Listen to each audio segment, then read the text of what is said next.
प्यारे दोस्तों, जय श्री श्याम। कैसे हैं आप सब लोग? आप सब लोग बहुत अच्छे होंगे, मजे में होंगे, बढ़िया होंगे। और अब हो रहा है शाम 5:30 बजे का टाइम और मेरे हाथ में आप देख रहे हैं दलिया। और मैं जा रही हूँ आज मूली की फली यानी कि सेहरी तोड़ने, उसकी सब्जी बनाएंगे। तो चलिए चलते हैं। तो यहाँ देखिए मैं आ चुकी हूँ अपने किचन गार्डन में और सच में इस समय ना मेरा किचन गार्डन बहुत ज़्यादा सुंदर लग रहा है, आप लोग देख सकते हैं। और ये है ना जो सेंगरी की फली होती है ना, यानी कि एक मूली होती है जिसमें मूली लगती है, लेकिन ये वो है ही मूली के पत्तों की फली, लेकिन इसमें मूली नहीं लगती। इसकी सब्ज़ी बहुत अच्छी बनती है। तो पहले मैंने सोचा यही तोड़ लेती हूँ, इसकी सब्ज़ी बना लूँगी।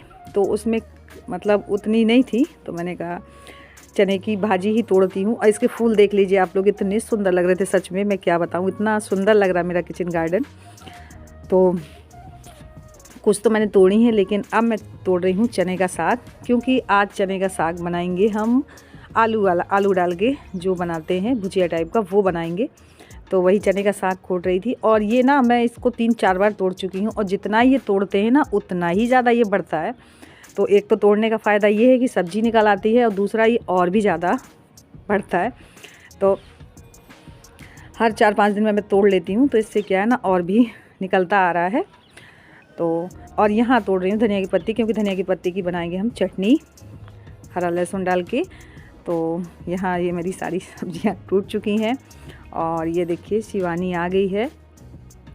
और मैं बता दूँ, शिवानी चली गई थी, शिवानी फिर से आई है, क्योंकि शाम की है तबीयत ख़राब और इसे अचानक से ही दिक्कत हो गई थी। हॉस्पिटल से दिखा के सीधे इधर ही आए हैं अब, और उसे ना काफ़ी दिक्कत हो गई है। और इसके बाद मैंने इन्हें चाय नाश्ता कराया, और अब हो रहा है रात का टाइम, तो यहाँ बन रहा है खाना। तो अभी ये क्या है ना कि राहुल ने उतने टाइम चाय नहीं पी थी, क्योंकि उनका मन नहीं था हॉस्पिटल से आने के बाद में चाय पीने का।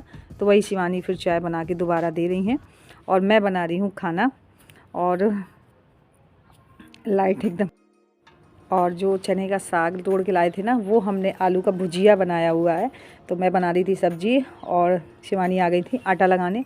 मैंने मना किया था, मैंने कहा वैसे हॉस्पिटल से परेशान होकर आई हूँ, मैंने कहा तुम रेस्ट करो जाके, लेकिन वो नहीं मानी, आ गई।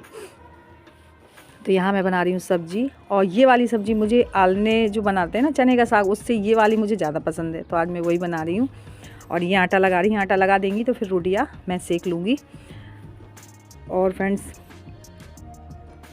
अब हो रहा है अगले दिन का ये ब्लॉग है, क्योंकि उस दिन फिर ब्लॉग बन नहीं पाया था। श्याम बहुत परेशान कर रहा था, क्योंकि उसकी तबीयत बिल्कुल भी ठीक नहीं थी, नाक बिल्कुल एकदम ब्लॉक हो रही थी। और मैं निकल आई हूँ मार्केट में इनके साथ में, क्योंकि श्याम का बर्थडे आने वाला है, और इस बार का बर्थडे उसका पहला बर्थडे है, तो काफ़ी धूमधाम से मनेगा वहीं गांव में। लेकिन बस इसकी तबीयत ठीक हो जाए, क्योंकि हम लोग सोचते कुछ और है, हो जाता कुछ और है। यहाँ से बहुत अच्छा ठीक ठाक गया था, और मुंडन भी हो गया। मुंडन के बाद से ही इसे पता नहीं क्या ठंड लग गई, क्या है, बहुत ज़्यादा इसकी मतलब तबीयत ख़राब हो गई। तो तुरंत ले, क्योंकि यहाँ जो डॉक्टर है ना, यहाँ की ही दवाई उसकी चलती है परमानेंट। तो मैंने बोला कि तुरंत लेके आ जाओ, कहीं ऐसा ना हो कि फिर इसको निमोनिया बन जाए। तो हम लोगों ने डॉक्टर को दिखाया, लेकिन डॉक्टर ने कहा है कि 5-6 दिन में ठीक हो जाएगा, घबराने वाली बात नहीं है। और मैं आई हुई मार्केट, तो मैंने कहा कपड़े तो उसके लिए ख़रीद ही लेती हूँ, क्योंकि फिर मेरे पास टाइम नहीं मिलता। अगर मैं जाने के लिए रेडी हो गई, तैयार हो गई, तो फिर मैं शॉपिंग भी नहीं कर पाऊँगी। तो बस यहाँ मैं आ गई हूँ। और जब आप कलेक्शन देखिए ना, तो आपका मन एकदम भ्रमित हो जाता, समझ भी नहीं आता कि कौन सा लें कौन सा ना लें। क्योंकि बच्चों के जो कलेक्शन होते हैं ना, बहुत ही क्यूट और सुंदर लगते हैं, लगता है सारे ख़रीद लो। सारे पीस मतलब यूनिक थे, देख लीजिए आप लोग भी, बहुत ही अच्छे लग रहे थे। लेकिन ना मैं सेलेक्ट नहीं कर पा रही थी, तो मैंने शिवानी पे कहा, पिक भी भेजे थे, मैंने कहा इनमें से बता दो कि इनमें से ब्लेज़र वाला कौन सा लूँ और गरम वाला। तो 1-2 तो मैंने सेलेक्ट कर लिए हैं। तो यहाँ मैंने शॉपिंग कर ली, क्योंकि मेरे पास भी भागम भाग बहुत रहती है, जितना काम हो जाता है उतना निपट ही जाता है, जो रह जाता है वो रह ही जाता है। तो मैंने कहा शॉपिंग कर ही ले रही हूँ। तो और यहाँ देखिए, इस मैंने देखे हैं टोपे बहुत अच्छे लग रहे थे यहाँ पे, मतलब कैसे भी ले लीजिए। तो यहाँ मैं उसके लिए टोपा देख रही थी, और इसके बाद में ख़रीद रही हूँ थोड़ा सब्जियाँ, क्योंकि जब यहाँ तक आए हैं तो सब्जियाँ ले ही चलें। और काफ़ी टाइम हो गया, अब तो बहुत ज़्यादा मतलब अंधेरा ही होने वाला है। और ये मुझे ना छोड़ के चले गए हुए थे, तो मैं जा रही हूँ रिक्शे से, क्योंकि ये बोला था तुम्हें टाइम लगेगा तो तुम आराम से शॉपिंग कर लो, तब तक इन्हें काम था तो ये चले गए थे। तो मैंने शॉपिंग की आराम से, क्योंकि भाई इतना तो है नहीं कि तुरंत जाएँ और तुरंत कर लें, क्योंकि देखने में भी काफ़ी टाइम लग जाता है, इसलिए मैंने इनको भेज दिया था और मैं जा रही हूँ रिक्शे से। जो जो सामान ख़रीदना था मैंने सारा सामान ख़रीद लिया है और अब आ चुकी हूँ फ्रेंड्स मैं घर पे। तो देख लीजिए आते आते बिल्कुल अंधेरा हो चुका है और अभी मुझे संध्या आरती करनी है और भी काफ़ी काम है, तो चलिए चलते हैं।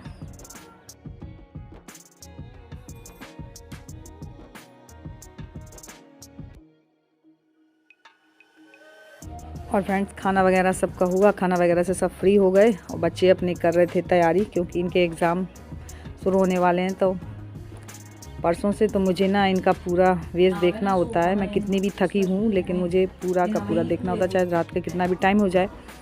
तो अभिषेक को तो मैंने पूरा बता दिया है, अब गोलू बैठे हुए हैं तो इनकी पूरी तैयारी हो रही है। और मुझे फ्रेंड्स टाइम रात में ही मिल पाता है, मैं इनके साथ में दिन में नहीं बैठ पाती। तो बस इनकी चल रही है पढ़ाई, क्योंकि हाफ ईयरली एग्ज़ाम जो है अब वो शुरू होने वाले हैं और इन्हें टाइम टेबल मिल भी गया है, तो बस उसकी ही तैयारी चल रही है।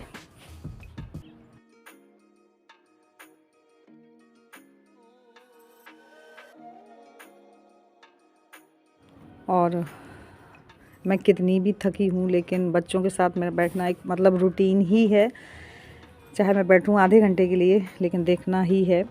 और अब फ्रेंड्स है ये अगले दिन का ब्लॉग, क्योंकि ब्लॉग ऐसे ही बन पाते हैं, किसी दिन छूट जाता है फिर अगले दिन बनता है, प्रॉपर ब्लॉग नहीं बन पाता है। तो यहाँ हो रहा है सुबह का टाइम, तो यहाँ सब्जी की तैयारी हो रही है और अब हो रहा है सुबह 7 बजे का टाइम। तो यहाँ ना सब्जी में बनने वाली मट्ठे के आलू की सब्ज़ी, तो वही मैं तैयारी कर रही थी। और देखिए ये सो रहा है श्याम, क्योंकि दवा दे दी थी ना रात में, तो ये फिर दवा के नशे में रखा रहता है, मतलब सो जाता फिर ज़्यादा परेशानी करता। और यहाँ गोलू को देखिए क्या डिज़ाइन बना के रखा है श्याम के पास, बोला था जब श्याम जगेगा ना तो देख के खुश हो जाएगा, मैं स्कूल चला जाऊँगा ना तो उसे ये लगेगा कि गोलू भैया बैठा है मेरे पास कैप लगा के। तो देखिए उसको बैठा के और चला गया है स्कूल के लिए। तो मैंने थोड़ी सी क्लिप ली और फिर से मैं किचन में आ गई, क्योंकि मुझे बनानी है सब्ज़ी, वरना मैं लेट हो जाऊंगी। क्योंकि बच्चों को मैंने नाश्ता बना के दे दिया था, बच्चे गए हैं चले, और बस अब मैं दोपहर के लिए खाना बना के रख दूं। तो खाने में बनेगी मट्ठे के आलू की सब्ज़ी और रोटी। तो वही आलू मैं छील रही हूँ, मुझे बुला रही थी शिवानी तो मैं देखने चली गई, फिर से आ गई किचन में। और ये मैंने घोल बना के रख लिया है मट्ठे का, आलू का और बेसन का। इस तरीके से डालते हैं ना तो मट्ठे के आलू में चलाने की ज़्यादा ज़रूरत नहीं होती, फटता नहीं है। वैसे क्या है, अगर आप चलाना छोड़ देंगे ना तो मट्ठे के आलू फट जाते हैं। अगर आप आलू में मट्ठा डाल दीजिए, हल्का सा 2 चुटकी बेसन डाल दीजिए ना, उससे अगर आप चलाते चलाते छोड़ भी देंगे ना तो मट्ठा बिल्कुल फटता नहीं है, ये ऐसी ट्रिक है। और वैसे आप मट्ठे के आलू बनाएंगे ना, अगर चलाना बीच में ही छोड़ देंगे तो मट्ठा बिल्कुल अलग हो जाता है, सब्ज़ी एकदम आलू फटी फटी जैसी हो जाती है। मुझे वो सब्ज़ी बिल्कुल भी पसंद नहीं है, तो मैं इस तरीके से ही बनाती हूँ ताकि मेरी सब्ज़ी भी आराम से बन जाती है। और सेक रही हूँ रोटियाँ अब। और अब हो रहा है फ्रेंड्स शाम का टाइम, तो यहाँ मैं आ गई हूँ सारे कपड़े उठाने जो सूख गए हैं, तो यहीं पे तह करके ले जा रही हूँ। नीचे करनी है तो यहीं करनी है, ताकि यहीं पे कर लेती हूँ। और अब शाम मतलब दिन ना बिल्कुल भी पता नहीं चलता, अब इतना भागम भाग होता है दिन का। और वैसे भी दिन छोटे होते हैं ना तो पता ही नहीं चलता, काम करते ही करते दिन ख़त्म हो जाता है। और मैं जैसे सुबह निकलती हूँ और शाम को आती हूँ ना तो दिन तो बस ये लगता है कि दिन गया, अभी जाके चाय बनेगी, खाना वाना की तैयारी होगी, बस जो दिन ख़त्म। तो यहाँ मैं तह करके ले जा रही हूँ कपड़ों को। और फ्रेंड्स मुझे इस बात का बहुत दुख है कि यहाँ से बहुत अच्छे से गई थी शिवानी बढ़िया श्याम को लेके, लेकिन पता नहीं वहाँ कैसे क्या, इसे ठंड लग गई, इसकी तबीयत बिल्कुल भी ठीक नहीं है। यह है कि दवा चल रही है, लगेगा धीरे धीरे, डॉक्टर ने बोला है आराम लग जाएगा, लेकिन जब तक आराम नहीं लगता तब तक ये है ना कि दिक्कत। कपड़े तह करके आई तब तक इन्होंने निकाल लिया दूध, और दूध जैसे ही पता चल जाता है ना टॉमी को कि दूध निकल आया तो बहुत शोर मचाने लगता है। तो इनसे दूध फैल गया था, तो वही मैं हाथ लगा के, क्योंकि दूध को ऐसे धरती में गिर जाता ना तो हमारे ऐसे नहीं छोड़ते। तो यहाँ देखिए इसको रोटी भी डाली हुई थी दूध के साथ में, तो इसने अपना पूरा फिनिश कर लिया है और बहुत जल्दी समझ जाता है कि दूध निकल गया। और रात का सबका खाना वगैरह फ्रेंड्स हो चुका है। तो और शिवानी श्याम को सुला रही, क्योंकि उसकी तबीयत बिल्कुल भी ठीक नहीं है। तो उसी को दवा दे के सुला रही है। और यहाँ मैं साफ़ कर रही हूँ बर्तन। तो बस फ्रेंड्स यहीं पे करूँगी अपने ब्लॉग की एंडिंग। मेरा आज का ब्लॉग कैसा लगा, थोड़ा सा भी अच्छा लगा तो लाइक ज़रूर करिएगा। न्यू है तो जल्दी सब्सक्राइब कर लीजिए। मिलती हूँ नेक्स्ट वीडियो, तब तक के लिए बाय।